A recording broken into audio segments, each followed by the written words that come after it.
엄마, 오늘은 아빠 일찍 와요? 글쎄, 그래도 8시에는 오실 테니 젓가락이랑 접시만 꺼내놔라. 유우키는요? 유우키는 동아리 활동 때문에 늦어질 것 같다고 괜찮대. 네. 우리 집은 엄마, 아빠, 나랑 남동생까지 4명 가족이다. 참고로 내 이름은 오다카 에리. 내년부터 취업 준비를 시작하는 대학생이다. 우리 아빠는 하늘 같은 남편의 정석으로 엄마와 나에게 무지 엄격하다. 2022년을 사는데도 불구하고 자고로 남자는 부엌에 발도 들이면 안 된단다.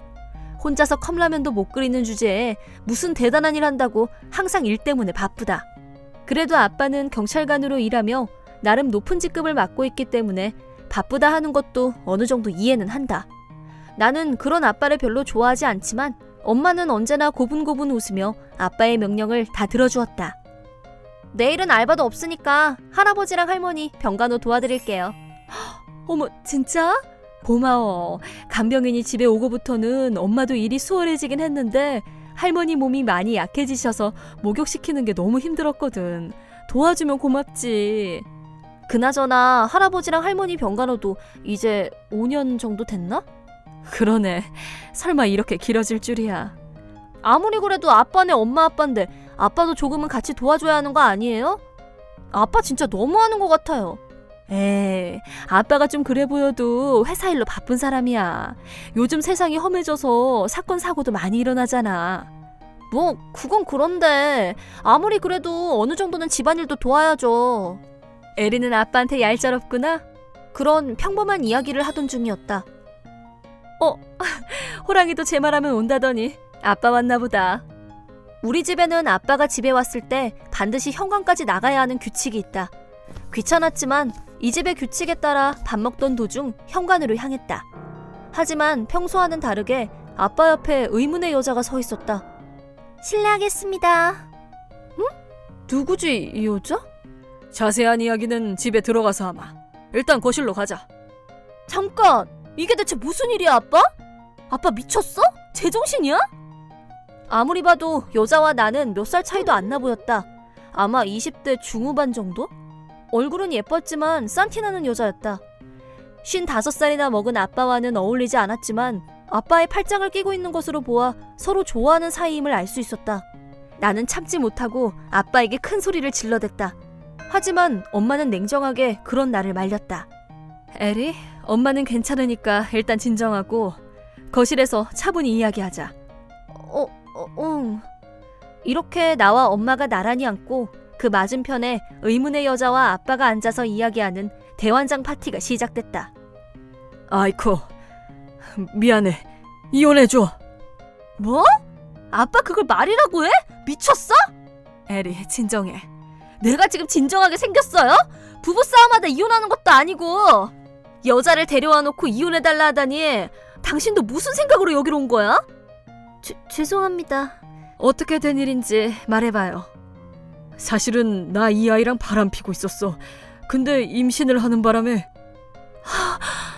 나는 벌어진 입을 차마 담을 수 없었다. 불륜도 불륜이지만 무엇보다 나보다 5살 차이밖에 안 나는 여자와 잠을 자고 거기에 임신까지 시키다니 이 사람을 아빠라고 부르고 싶지 않았다. 잠깐만, 지금 한 말이 진짜 다 사실이야? 미안하다. 모두 내 잘못이야. 잘못인 걸 알면 그러지 말았어야지. 진짜 기분 더럽네.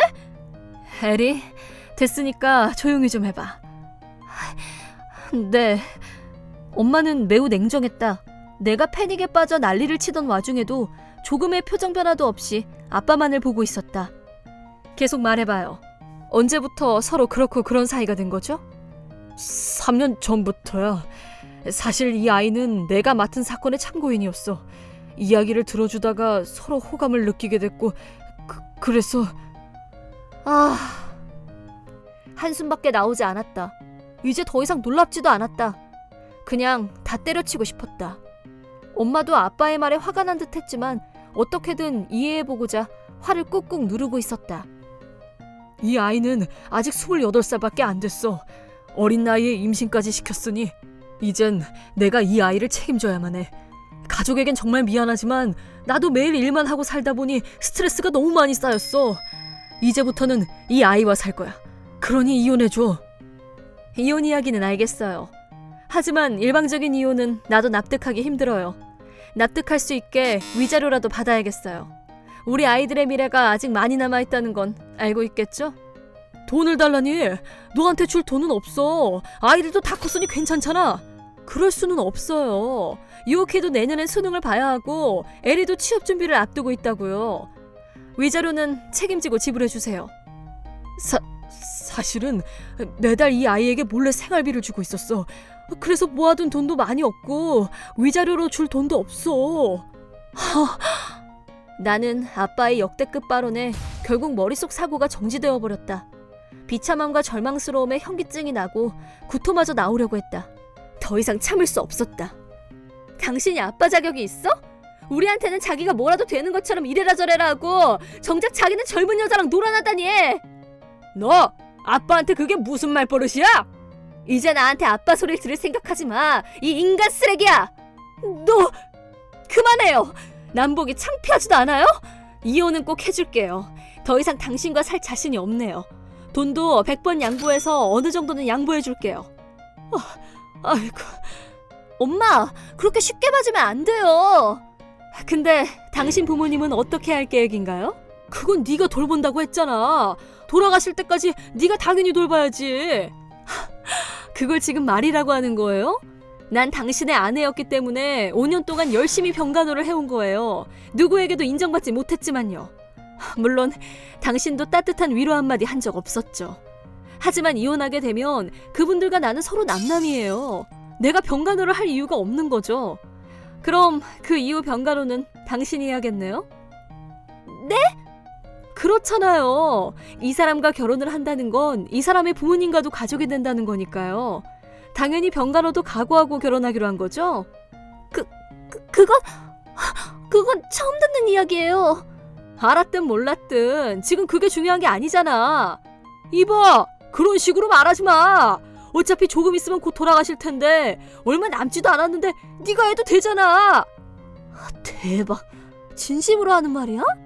어차피 치매까지 와서 나도 못 알아보는데 우리가 돌보든 남이 돌보든 기억도 못 한다고. 그러니 누가 병간호를 하든 상관없는 거잖아. 최악이다.